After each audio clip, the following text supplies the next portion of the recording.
आपका जोश आपकी तालियां बताएगी कि ये जो लम्हा है वो हम किस तरह से सेलिब्रेट करने वाले हैं।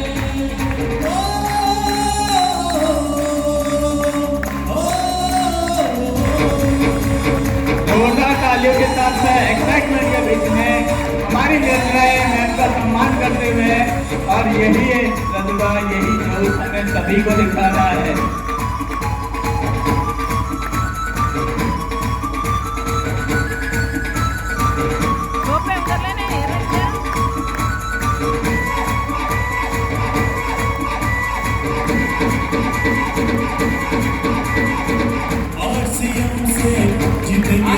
आपका जोशी बनाएगा। देखिए कि ये जो सम्मान है वो हमारी टीम के हर एक सदस्य को मिल सकता है।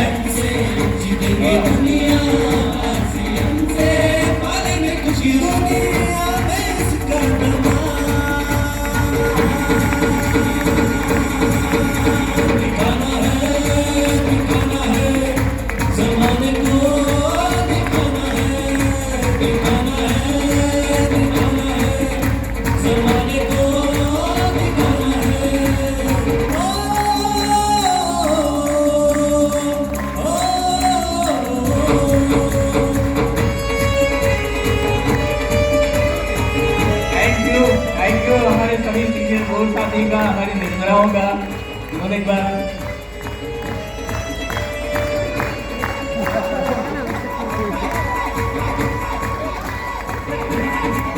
सभी लोग अपना अपना स्थान ग्रहण करने के बाद जल्दी से सेटअप हो जाएंगे।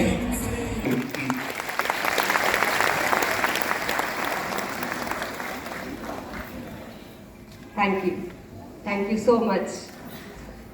इतना प्यार, इतना सम्मान, इतना सत्कार, इसके लायक तो नहीं हूँ, लेकिन वाकई में जो खुशी आप लोगों ने मुझे दी है वो लफ्जों में बयां नहीं कर सकती। जय आरसीएम। जय आरसीएम। आज मैं इस धरती पे आसाम में पहली बार आई हूँ, लेकिन मुझे मन से एक फीलिंग आ रही है कि मेरा कुछ ना कुछ रिश्ता इस धरती से, इतने प्यारे लोगों से कोई पुराना सा रिश्ता है।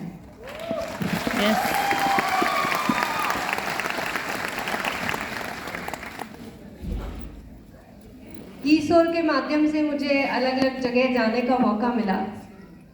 अभी आप लोगों ने देखा कि हम अलग अलग जोन सेलिब्रेशंस करते हुए आ रहे हैं, पर आज कुछ एक अलग सी ही खुशी है।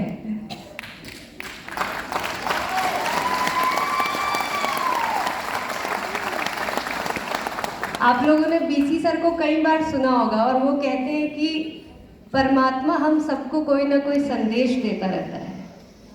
और वो कहते हैं कि जब हम बहुत जल्दी सुबह उठते हैं और अगर अपने अंतरात्मा की आवाज़ को सुनते हैं तो वो संदेश आपको सीधे परमात्मा से आता है कि आपको कुछ जो करना चाहिए लाइफ में, या जो चीज़ें नहीं करनी चाहिए, वो आपको डायरेक्ट करता है।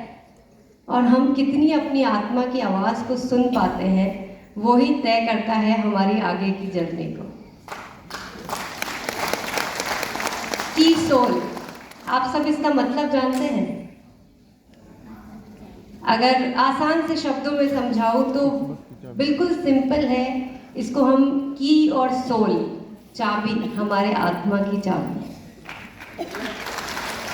ये वो चाबी है जो हमें हमारे अंतरात्मा की आवाज़ को सुन के अपने सपनों को पूरा करने का मार्गदर्शन करता है, और ये दिखलाता है कि अब हमने अभी तक की जो भी ज़िंदगी जी है, हमने अभी तक जो भी चीज़ें लाइफ में करी है, वो सब बहुत खूबसूरत थी, लेकिन कुछ अधूरे सपने जो हमारे छूट गए हैं, या ये कहें ख़ास तौर से यहाँ पे महिलाओं से कहना चाहूँगी कि अगर हम सपने देखना भूल गए हैं तो एक बार अपनी जागती हुई आंखों से सपना देखना फिर से शुरू कर दीजिए, क्योंकि की सोल वो चाबी है वो आपके हर सपने को पूरा कर देती है। तो सुनना चाहते हैं कि ये सपने कैसे पूरे होंगे? देखिए, इतना छोटा सा यस तो उन्हीं लोगों के लिए निकलता है जो अभी तक सपने नहीं देखते। तो पहले हम एक काम करते हैं आज, हम सब पहले आंखें बंद करके आधे मिनट के लिए वो सपने देखते हैं जो हम अपनी ज़िंदगी में चाहते हैं, अपने इस ज़िंदगी में चाहते हैं। मैं आने वाले टाइम की बात नहीं कर रही हूँ।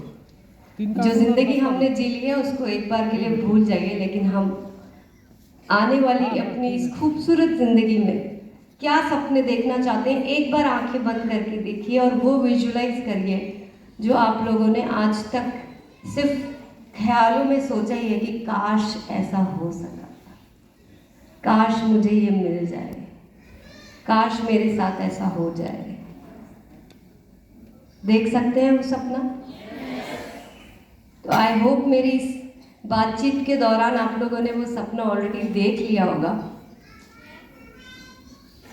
तो हम इसको पहले ये समझते हैं कि ये सब करना क्यों ज़रूरी है, कीसोल क्यों हमारे सामने आया, ऐसा क्या हुआ जिसने मेरे अंदर के उस जुनून को, उस जज्बात को जगा दिया, और क्यों ऐसा हुआ कि मुझे हर वो लड़ाई, हर वो जंग, हर वो चैलेंज सामना करने की वो ताकत दे दी कि चाहे जो भी हो जाए मैं हिंदुस्तान की हर एक महिला के उस सपने को पूरा ज़रूर करके रहूँगी।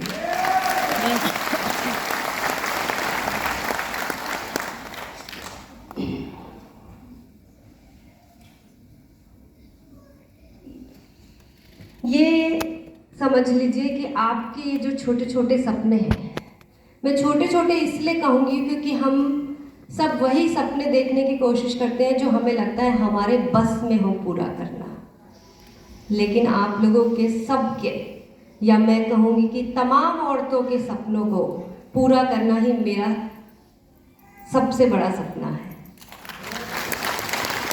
और मैंने ऐसा निश्चय क्यों किया, मैंने क्यों ये संकल्प लिया कि मैं हमारे देश की उन सारी महिलाओं तक खुद पहुंचकर उन्हें ये एहसास दिलाऊंगी कि आपको भी हक है, आपको भी हक है सपने देखने का, आपको भी हक है उन्हें पूरा करने का। क्योंकि अगर आज से हम कुछ सालों पहले जाएं, मैं किसी और की बात नहीं करती हूँ, मैं सिर्फ अपने खुद के इस RCM सिस्टम की बात करती हूँ कि अगर हम आज से कुछ सालों पहले जाएं तो जब जब कोई RCM का इवेंट होता था, जब जब कोई RCM की मीटिंग होती थी, हमेशा ऐसा हुआ है कि पुरुषों को स्टेज पे सम्मान मिलता है और महिलाएं बैठ के तालियां बजाती हैं। सहमत है मेरी बात से? मैं कुछ गलत बोल रही हूँ? नो।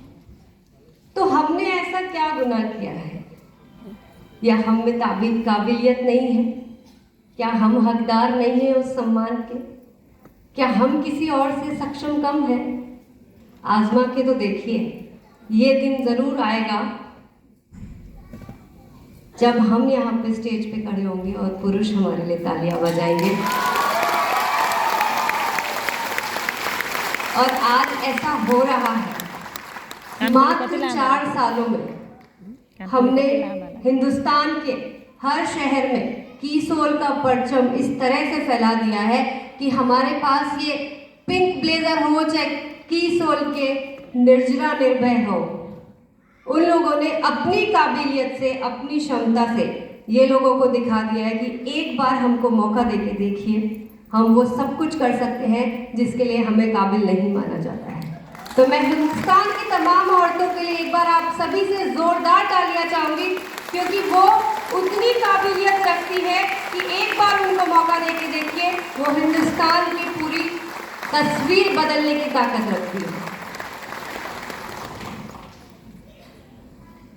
मैं आप सबसे आज पूछना चाहूंगी कि हम सब अपने बच्चों के लिए, अपनी आने वाले जनरेशन के लिए किस तरह का कल्चर, किस तरह की सोसाइटी चाहते हैं?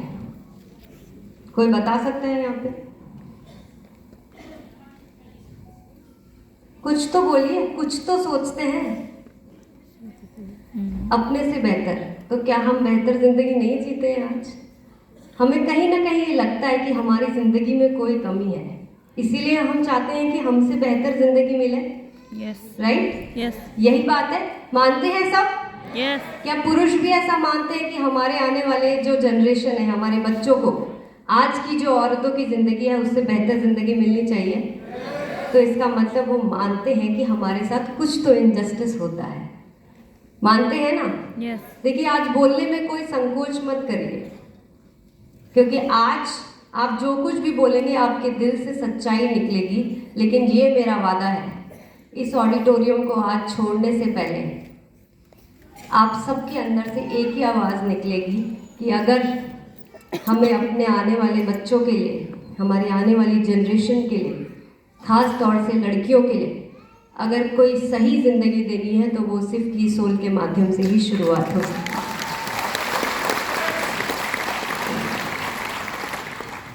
जैसा कि आप सब जानते हैं कि की सोल को करना मेरे लिए कोई पर्सनल मोटिव नहीं था। आप सबको अच्छी तरह पता है कि मैं पिछले 22 सालों से आरसीएम के साथ जुड़ी हुई हूँ, और बहुत सारे ऐसे वहाँ पे काम हैं जो मैं पर्दे के पीछे रह के बहुत ही अच्छी तरह से कर रही थी। जानते हैं ना आप ये सब बात। तो ऐसा क्यों हुआ कि की सोल के माध्यम से मुझे पर्दे के सामने आके आप लोगों से रूबरू होके कुछ ऐसे मुद्दों पे बात करने की ज़रूरत पड़ गई जो आज तक हमने आरसीएम में भी नहीं करी। तो ये समझ लीजिए कि ये it's not about me, it's about the lakhs of women of our country. हमारे देश की लाखों महिलाओं के बारे में हम बात कर रहे हैं यहाँ।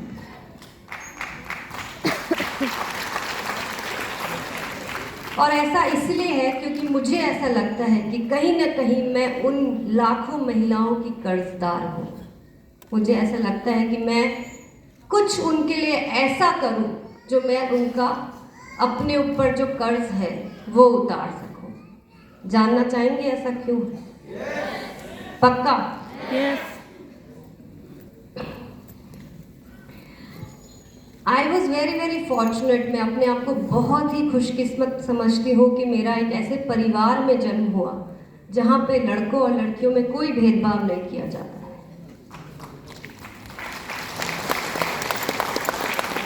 आप यहाँ पे ताली मत बजाइए, क्योंकि ये खुशकिस्मती सबके साथ नहीं होती है, और वही मेरा सबसे बड़ा दुख का कारण है। आज मेरे पास चॉइस थी, मैं जो चाहूँ वो कर सकूँ।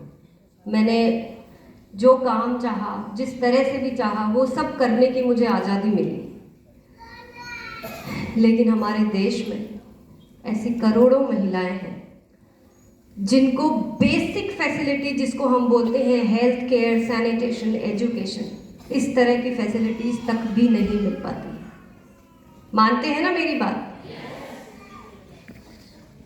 अगर कुछ ऐसे पढ़े लिखे घरों में महिलाएं, लड़कियां पैदा होती है तो ये सब तो मिल जाता है, लेकिन फिर भी उन्हें वो आज़ादी नहीं मिलती कि वो बाहर जाके काम कर सके। राइट? इस बात से तो सहमत करते हैं?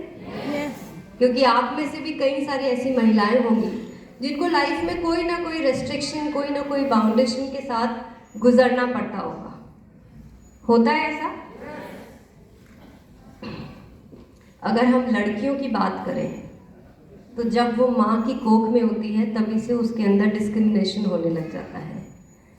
ये हमारे देश की बहुत ही दुखद सच्चाई है, लेकिन ऐसा होता है कि 7 लाख लड़कियों को पैदा होने से पहले ही मार दिया जाता है हर साल। सोच के बहुत दुख होता है, लेकिन ये सच्चाई है। इन आंकड़ों को भूलना मत। 1 मिनट के लिए भी इन आंकड़ों को अपने जहन से बाहर मत निकलने देना, क्योंकि इन नंबर्स को जब मैंने बारीकी से समझा, उसी चीज़ ने मुझे मजबूर किया कि मैं की सोल को इस तरह से हमारे देश में फैलाऊं कि ये सारे नंबर्स 0 में कन्वर्ट हो जाए।